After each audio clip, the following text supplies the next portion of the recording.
Hello friend, स्वागत है आपका अपने यूट्यूब चैनल में एक नई वीडियो के साथ। तो आज हमारी अगली वीडियो जो प्रैक्टिस सेट है वो टीचिंग एप्टीट्यूड इनकी सीडीपी से संबंधित रहेगी, जो एलटी शिक्षक भर्ती के लिए काफ़ी इंपॉर्टेंट रहने वाले हैं। तो प्रत्येक दिन हम 20 से 25 क्वेश्चन को कवर कर रहे हैं। तो ये जो प्रश्न है ये किसी न किसी एग्ज़ाम में पूछे गए हैं, जो आपके लिए काफ़ी न काफ़ी महत्वपूर्ण होने वाले हैं। तो बने रहेगा चैनल के साथ। अगर चैनल पे नए हैं, अभी तक आप लोगों ने हमारे चैनल को सब्सक्राइब नहीं किया है, तो चैनल को भी साथ में सब्सक्राइब कर लीजिएगा, ताकि आपको प्रत्येक वीडियो का नोटिफिकेशन आसानी से पहुंच सके। और वीडियो अगर अच्छी लगती है तो इसे ज़्यादा से ज़्यादा लोगों को भी शेयर ज़रूर कीजिएगा। तो आज का जो अगला प्रश्न है, अगर इससे पहले की वीडियोज़ आप लोगों ने नहीं देखी हैं, तो आप लोग प्लेलिस्ट पे जा कर के उन सभी वीडियोज़ को देख सकते हैं, जिसमें हम जो पेपर यूनिट फर्स्ट है उसको इसमें हम कवर कर रहे हैं। तो जिसमें लगभग 30 नंबर का जो है वो सीडीपी रहने वाली है, तो इसको हम कवर करेंगे, तो बने रहिएगा। तो आज का जो पहला प्रश्न होने वाला है और सीरीज का 78 नंबर का ये क्वेश्चन रहने वाला है। तो इसमें पूछा गया है कि नर्सिंग स्कूल की शुरुआत किसने की थी। तो अगर बात करें नर्सिंग स्कूल की शुरुआत की, अगर बात करें तो इसकी जो शुरुआत की जाती है वह की जाती है ऑप्शन को फॉरवेल के द्वारा इसकी शुरुआत की जाती है। उसके बाद अगला प्रश्न 79 नंबर का प्रश्न है। इसमें पूछा गया है शिक्षा के क्षेत्र में सर्वाधिक महत्वपूर्ण तत्व अभिरुचि है। यानी कि जो शिक्षा है इसके क्षेत्र में जो सर्वाधिक महत्वपूर्ण तत्व है वह अभिरुचि है।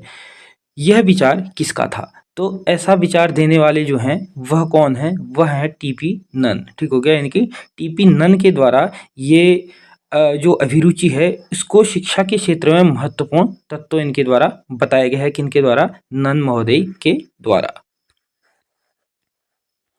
उसके बाद अगला प्रश्न है आजकल के आवासीय स्कूलों की तरह ही भारतीय पद्धति के स्कूल थे। इनकी जो आजकल के आवासीय जो स्कूल हैं इन्हीं की तर्ज पे जो भारतीय पद्धति के जो स्कूल थे वह किस प्रकार के थे। तो इसका जो सही आंसर रहने वाला है वह किस प्रकार से थे। प्राचीन अगर काल की बात करें तो उस टाइम पे क्या होते थे, जो आजकल वर्तमान में आप लोग हॉस्टल सुविधा वाले जो स्कूल देखते हैं, तो उसी प्रकार के जो प्राचीन काल में स्कूल हुआ करते थे वह कौन से हुआ करते थे? गुरुकुल हुआ करते थे। तो ऑप्शन गो हो जाएगा इसका क्या सही आंसर। उसके बाद अगला प्रश्न है इसमें पूछा गया है कि भारत में स्त्री शिक्षा के एक महान समर्थक यानी कि आंदोलनकर्ता कौन थे। तो जो स्त्री एजुकेशन की जो बात की जाती है, जो भारत में इनका जो समर्थन जिनके द्वारा किया गया था, इसके जो आंदोलनकर्ता जो माने जाते हैं वह माने जाते हैं कौन? कार्वे। तो ऑप्शन हो जाएगा गो इसका सही आंसर। इस समय शिक्षा का विषय यानी कि वर्तमान समय में अगर शिक्षा के विषय की अगर बात करें तो जो शिक्षा का विषय रखा गया है, अगर बात करें ये हमारे संविधान के अनुसूची 7 में इसको रखा गया है। ठीक हो गया। और जो शिक्षा है यह किस विषय का हिस्सा है? तो वर्तमान समय में जो शिक्षा है वह समवर्ती सूची का विषय है। ठीक हो गया। समवर्ती सूची का विषय है शिक्षा। ऑप्शन हो जाएगा इसका कौन सा? खो। उसके बाद अगला प्रश्न है इसमें पूछा गया है कि निम्नलिखित में से किस बात से शिक्षक की कर्तव्य परायणता का पता लगता है। यानी कि जो शिक्षक है उसके जो कर्तव्य परायण का जो पता चलता है वह किस बात से चलता है। तो इसमें ऑप्शन रखे गए हैं। तो अगर बात करें हम को ऑप्शन इसमें जो रखा गया है वह अपनी ड्यूटी पर कितना ध्यान देता है, या वह कितने अधिक विषय पढ़ा सकता है, या उसके द्वारा पढ़ाए गए छात्रों का परीक्षाफल कितना अच्छा रहता है, या उपयुक्त में से सभी। तो जो इसका सही आंसर होता है, एक टीचर होने के नाते उसका जो कर्तव्य बनता है, उसकी जो ड्यूटी बनती है, वह अपनी ड्यूटी में कितना ध्यान देता है, यह उसका क्या होता है? कर्तव्य होता है। तो ऑप्शन को हो जाएगा इसका क्या सही आंसर। उसके बाद अगला प्रश्न है मौलाना अब्दुल कलाम आज़ाद थे। तो मौलाना अब्दुल कलाम आज़ाद क्या थे ये पूछा गया है। तो पहला ऑप्शन इसमें रखा गया है अलीगढ़ मुस्लिम विश्वविद्यालय के संस्थापक। तो अलीगढ़ मुस्लिम विश्वविद्यालय के संस्थापक की अगर बात करें तो इसके जो संस्थापक थे वह कौन थे? वह थे सर सैयद सर सैयद अहमद खां। ठीक हो गया, सर सैयद अहमद खां मुस्लिम जो अलीगढ़ मुस्लिम विश्वविद्यालय है इसके संस्थापक है। तो ये तो नहीं होगा। दूसरा है वह भारत के प्रथम शिक्षा मंत्री थे। तो ये क्या हो जाएगा, सही उत्तर हो जाएगा कि ऑप्शन ख हो जाएगा कि जो मौलाना अब्दुल कलाम आज़ाद थे वह भारत के प्रथम क्या थे, शिक्षा मंत्री थे। और अगला प्रश्न है जामिया मिलिया के संस्थापक कौन थे। तो अगर जामिया मिलिया के संस्थापक की अगर बात करें तो महमूद हसन देवबंदी इसके क्या थे, संस्थापक थे। ठीक हो गया, देवबंदी, मोहम्मद हसन देवबंदी जामिया मिलिया के क्या थे, संस्थापक थे। अगर इसकी स्थापना की बात करें तो 1920, यानी कि अगर डेट भी इसमें देखें तो 29 अक्टूबर के आसपास, 29 अक्टूबर 1920 में जामिया मिलिया की क्या होती है, स्थापना होती है। किसके द्वारा, ये होती है महमूद हसन देवबंदी के द्वारा इसकी स्थापना की जाती है। उसके बाद अगला प्रश्न है अध्यापक बनने के लिए टीचर ट्रेनिंग लेना क्यों जरूरी है। तो एक अध्यापक बनने के लिए टीचर को ट्रेनिंग लेना क्यों आवश्यक हो जाता है। तो इसके लिए अगर देखें हम, पहला ऑप्शन इसमें जो रखा गया है, इस काम के लिए इस परीक्षा का पास होना जरूरी है, या इस ट्रेनिंग से अध्यापक को मान्यता मिलती है, या इस ट्रेनिंग से उसे कक्षा शिक्षण के मूल जो आवश्यकता है, सिद्धांत है, उसका ज्ञात होता है, उसका पता चलता है, या इस ट्रेनिंग से अध्यापक की अभिरुचि का पता चलता है। तो ऑप्शन ग हो जाएगा इसका सही उत्तर कि अध्यापक बनने से पहले उसके लिए ट्रेनिंग क्यों आवश्यक है, क्योंकि उसके ट्रेनिंग में वो सारा कुछ सिखाया जाता है कि कक्षा का जो वातावरण होता है, उसका ये जो मूलभूत सिद्धांत होते हैं, उसके लिए क्या आवश्यक है, वो सारी चीज़ें उसको बताई जाती है। तो ऑप्शन ग हो जाएगा इसका सही आंसर। उसके बाद अगला प्रश्न है, इसमें पूछा गया है आपके स्कूल में कक्षा 5 में 4 सेक्शन ए बी सी और डी हैं। सेक्शन डी में सबसे कमजोर छात्र हैं, आपको पढ़ाने के लिए सेक्शन डी दिया जाता है, आपकी क्या प्रतिक्रिया रहेगी। यानी कि जो 4 सेक्शन में से सबसे जो कमजोर सेक्शन होता है ऑप्शन डी, उसी को आपको पढ़ाने के लिए दिया जाता है। तो ऐसी स्थिति में एज ए टीचर आप क्या करेंगे। पहला है मेरा काम पढ़ाना है, मैं पढ़ाऊंगा, मतलब सीधे जाएंगे, पढ़ाने का काम है, पढ़ाऊंगा, ऐसा कहेंगे। या यह एक मुसीबत है, इस कक्षा को पढ़ाने में अधिक परिश्रम करना होगा। या मुझे प्रसन्नता है कि मैं इस कक्षा के छात्रों की उन्नति के लिए अपनी पूरी शक्ति का इस्तेमाल करूंगा। या पढ़ना बच्चों का काम है, जो पढ़ेगा वही पास होगा, जो नहीं पढ़ेगा वो फेल होगा। या आप ऐसा सोचेंगे। तो इसके लिए अगर हम देखें तो इसका जो सही आंसर होता है वो कौन सा होगा, ऑप्शन ग होगा। कि मतलब एक टीचर होने के नाते आपको ऐसे में प्रसन्न होना चाहिए कि आपको ऐसे विद्यार्थी मिले हैं जो काफ़ी कमज़ोर हैं। ठीक हो गया, उनको आप अगर उनका भविष्य उज्जवल कर लेते हैं, उनके लिए ईमानदारी से कार्य करते हैं, तो ऐसी स्थिति में क्या होगा, उन बच्चों का उद्धार हो जाएगा। ठीक हो गया, ऐसा कुछ आप सोचेंगे। तो ऑप्शन गो हो जाएगा इसका क्या सही आंसर। उसके बाद अगला प्रश्न है भारत के किस राज्य में सबसे अधिक साक्षरता है। अगर हम बात करें साक्षरता दर की, अगर बात करें तो भारत का कौन सा राज्य ऐसा है जिसमें सबसे अधिक साक्षरता दर है, तो वो है कौन सा, केरल। तो ऑप्शन को घ हो जाएगा इसका सही आंसर। सबसे अधिक साक्षरता दर वाले राज्य की अगर बात करें तो वो कौन सा है, केरल है।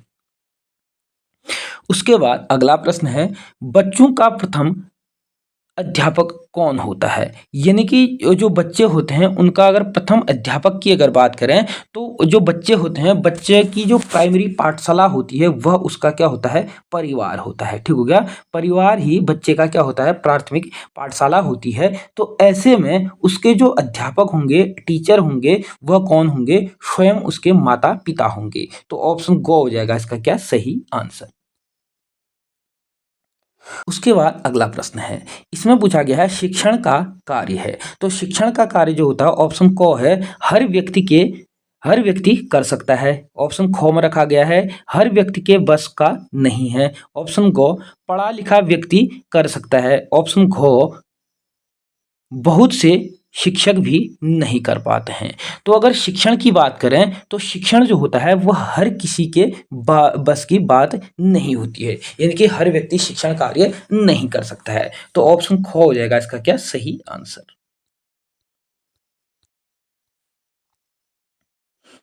उसके बाद अगला प्रश्न है, शिक्षण अभियोग्यता का अर्थ है। तो शिक्षण अभियोग्यता का अर्थ की अगर बात करें तो इसका जो अर्थ होता है, ऑप्शन क रखा गया है शिक्षक बनने की इच्छा, दूसरा है शिक्षण कार्य में लगन, तीसरा है शिक्षक का कार्य करने हेतु अपेक्षित सभी योग्यताएं, अगला है उपयुक्त में से कोई नहीं। तो इसका जो सही आंसर होगा वो क्या होगा, ऑप्शन ग होगा कि शिक्षक का कार्य करने हेतु जो अपेक्षित सभी योग्यताएं होनी अनिवार्य होती हैं, तभी आप लोग क्या हो सकते हैं, शिक्षक बन सकते हैं। तो ऑप्शन ग हो जाएगा इसका क्या सही आंसर।